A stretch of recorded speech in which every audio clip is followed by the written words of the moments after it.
কেন সহজ? কারণ ইরানের সর্বোচ্চ নেতা আয়াতুল্লাহ আলী খামেনি বলেছেন যে তারা পারমাণবিক অস্ত্র তৈরি করতে চান না।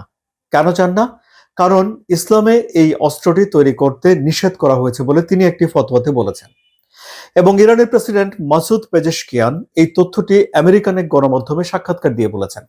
ইরান বরাবরই দাবি করে আসছে যে তারা ইউরেনিয়াম সমৃদ্ধ করলেও তা করছে বেসামরিক কাজে, শান্তিপূর্ণ কাজে, গবেষণার কাজে ব্যবহারের জন্য, এবং তারা পারমাণবিক অস্ত্র তৈরি করতে চায় না। কিন্তু পশ্চিমা বিশ্বের একটা প্রশ্ন থাকে যে এ যদি না চায় তাহলে ইরান কেন ইউরেনিয়ামকে 60% পর্যন্ত সমৃদ্ধ করেছে, যা 90% পর্যন্ত সমৃদ্ধ করা গেলে পারমাণবিক অস্ত্র তৈরি করা যায়, এবং এই 60% পর্যন্ত সমৃদ্ধ ইউরেনিয়ামের মজুদ কেন 440 কেজি পর্যন্ত উন্নীত করেছে ইরান?